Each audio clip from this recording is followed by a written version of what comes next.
Does someone want to open from the, please, and just if you introduce yourself, and we've got microphones coming down, if we could, or maybe just grab the close one for a start, Dana. Yeah. And Bruce, if you just introduce yourself briefly. Don't think we're live here. They might turn it on as you go. Better. I got a really loud voice. It's actually obnoxiously loud, so you probably won't need the mic. So I'm Bruce Forster from Canada. Again, it's great to be here. And very interesting morning, and the elusive search for metrics for groin pain, whether the metric is morphologic, like imaging my business, whether it's electrophysiological, whether it's clinical. So my question is for Yap, actually. When you looked at your changing caliber of those abdominal wall, intra-abdominal wall muscles, did you also look at like the sonographic appearance of them? Did it differ at all in those that were thin? Did you provoke the athletes at all to see if it, it responded differently to the muscle? And finally, did you consider using any of the newer software approaches that allow you to measure kind of, the elasticity or the fibrosis that might have been occurring in those muscles? Because I really think it's going to be a combination of not just imaging and clinical electrophysiology, but probably the culmination of all three. To start with the... Turn it on. I think they can do it at the back. Yeah. You can do it at the back. I've not a loud voice because I have a Hey? a bit of a cold. Okay. Yep, why don't you come up to this one? Okay. We like physical activity. Healthy lifestyles, Dr. Mohammed. But for your first question was about what did we look at on the... It doesn't work as well. It's coming, it's coming. Maybe Give this him a chance, one? give him a chance. Yeah. Now this one's working? No. This one? No. This one? Over here, but I think it's working. Maybe it's on mute. Now?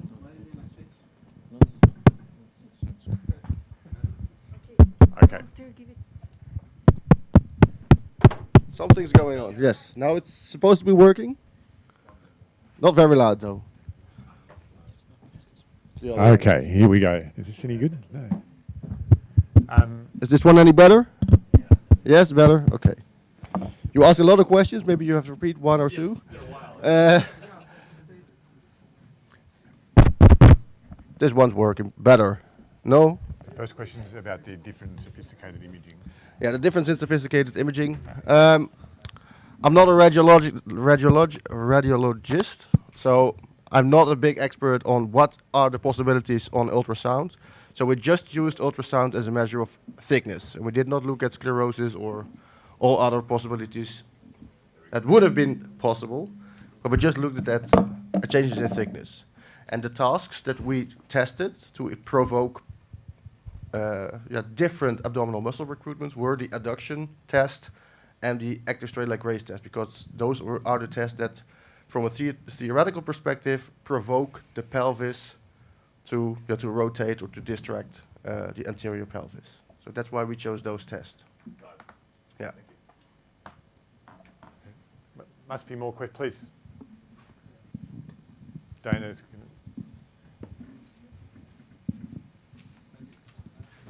Thank you. And if you introduce yourself,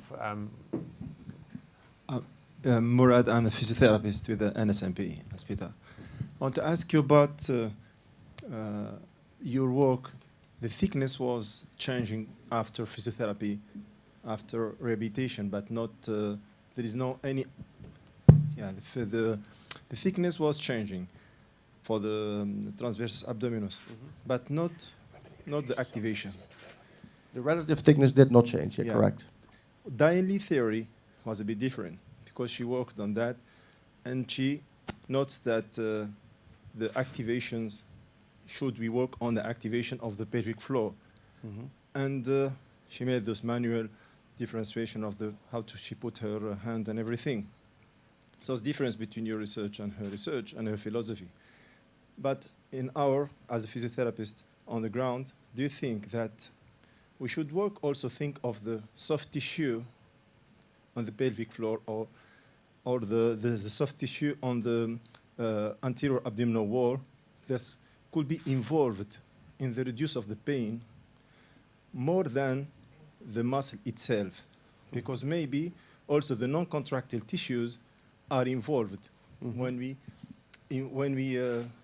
make the ring, when we make this belt when we imitate by pushing inward the pelvic ring, the two pelvics. So we act on the not on the contractile soft tissue, but not on the non-contractile soft tissue. So the pain decrease because we help the non-contractile soft tissue to maintain the integrity of the pelvic more than helping the other muscles to do any other kind of job. So do you think that this non-contractile soft tissue are really involved as non-contractile, and or you think that also the muscles are involved? I don't know if you get Yeah, my... we get it. Yeah, Thanks, we thank you. get it, yeah. Thanks a lot. Good question. On one of my slides, I tried to show that pelvic instability, as which was hypothesized to exist in athletes with groin pain, that does not have to be present. So I think passive tissues probably cause the pain in these patients. And you also saw an increase in strength when people with groin pain wear a pelvic belt. So this suggests that it's not only the adductor contractive part, but also passive structures that are involved in the groin pain situation. And there are several studies from Australia who define osteitis pubis as pubic bone marrow edema problems. So they suggest that it's more like a pelvic ring issue instead of only an adductor isolated problem. I think we're good there. Michael Leunig, orthopedic surgeon from Switzerland. One question is, I mean, you're talking about dynamic stabilizers, but what's about posture? And just, I mean, if you have a flat back, you have a completely different pelvic orientation as compared to a high hypolordosis of the spine. So I think this all affects muscle power, position of the pelvis. So how goes that into your calculation? We did not calculate that. So what we know is there is a lot of variability between subjects on anatomy, on postures, and whatever. So, and still, I think that do we really see that a bad posture is associated with an increased risk of groin injury, for example? That's what you more or less say. And I don't think that is my personal opinion. I don't think that's a big issue because there are lots of soccer players or athletes and other participating in other sports with bad postures, good postures, whatever, and they're still able to perform at a very high level, independent of their personal posture. NSMP, another few more, we've got two more questions, please. Greg, and you just introduce yourself as well. Okay, thank you. Kevin Boyd from Leicester in England. Thank you to all the speakers, but it's one that's directed towards Adam, please. The concept of muscle stiffness in terms of injury prevention is quite an attractive thought. An easy way of measuring that with a little handheld device is obviously nice, but how did you standardize for muscle length and muscle tone when you're doing the muscle stiffness assessments? Thanks for the question. Very close to me from Nottingham. And when we did the measurements, we used the same bench. So we tried to have the same width with a stick, 30 centimeter stick between the malleoli. We measured the length from the joint line up to the insertion and then chose the 1/3 mark on that. So we standardized it as best we could. But I think the myoton, my experience from using it has been it's incredibly sensitive to changes in position. If you measure a biceps like this or like this, you'll already have some big differences. So to work properly with the myoton, it has to be very meticulous measurement methods. And you see a lot of variation between subjects as well. So in my mind right now, I don't really see a role for the myoton in clinical practice as it is at the moment, because it's probably too sensitive to changes in the measuring position. So to use it like week to week, you're going to have to build a frame or something to put the people in to standardize the position or something. So I don't think we're there yet. Is that okay? Yeah. Last opportunities. Ernest, did you want to say something? You haven't had a chance to comment. You're good? No? Please. I liked your soccer cohort study here in Qatar. I'm from Zurich, and Jerzy Dvorak, he's at the FIFA, and we were always interested to do that through the FIFA. But when I was writing a proposal, I suddenly stopped to do that, because I think we are very biased when we go into athletes who are over 20 or 25 years of age, because they must have normal or good hips to make that long way from being a junior to becoming a professional.